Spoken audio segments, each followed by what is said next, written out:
World crisis YouTube channel में आपका स्वागत है। इसराइल का आसमान आज दो प्राकृतिक शक्तियों के टकराव का मंच बन गया है। यरूशलेम के आसपास जंगलों में लगी भीषण आग और नेगेव रेगिस्तान से उठी खतरनाक रेतीली आंधियां।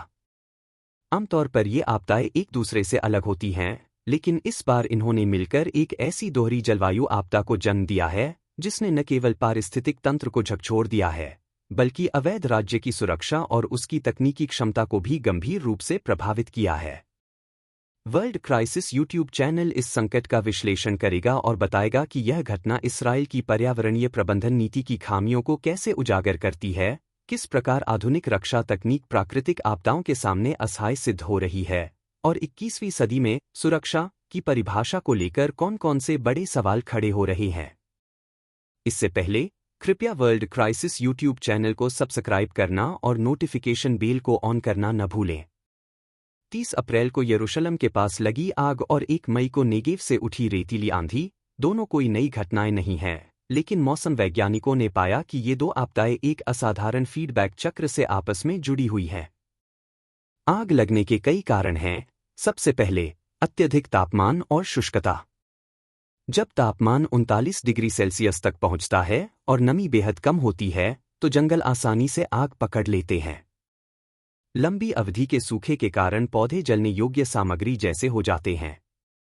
आग की तीव्र गर्मी रेतीली हवाओं को साइनाई से खींच लाती है और रेत में मौजूद कणों का PM10 स्तर 2800 GM तक पहुंच जाता है, जिससे संभावित बारिश रुक जाती है और आग बुझने की उम्मीदें और कम हो जाती हैं। आग से निकलता धुआं वातावरण में बर्फ के क्रिस्टल बनाता है, जिससे सूखी गरज चमक होती है जो हालात को और खराब करती है।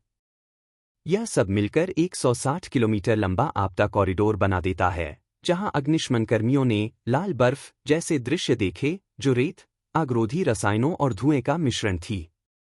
सामान्य परिस्थितियों में रेतीली आंधियां आग को धीमा कर सकती हैं क्योंकि वे ऑक्सीजन कम कर देती हैं, लेकिन इस बार 90 किलोमीटर प्रति घंटा की रफ्तार से चलने वाली हवा ने आग को और अधिक फैला दिया। 1950 के दशक से इसराइल ने रेगिस्तान को हरा भरा बनाने की नीति के तहत यरूशलेम क्षेत्र में बड़े पैमाने पर एलेप्पो पाइन, पीनूस हेलपेंसिस रोपण किया। यह प्रजाति भले ही आगरोधी मानी जाती हो, लेकिन इसके मोनोकल्चर ने निरंतर जलने योग्य ईंधन उपलब्ध कराया। रेजिन से भरपूर इन पेड़ों की पत्तियां 800 डिग्री सेल्सियस तक जलती हैं, जो देशी ओक की तुलना में 2 गुनी गर्मी है।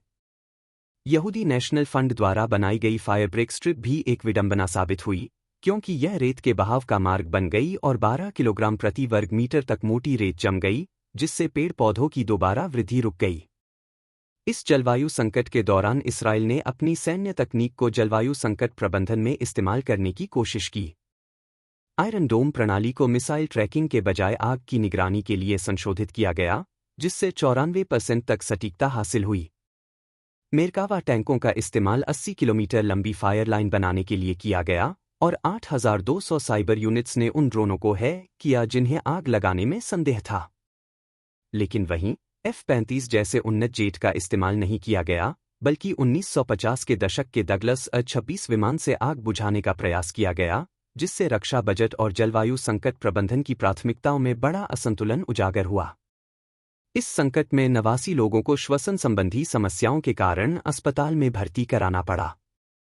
मिट्टी के पुनरुत्थान के लिए जिम्मेदार 73% माइक्रोलाइजल फफूंदी नेटवर्क नष्ट हो चुका है।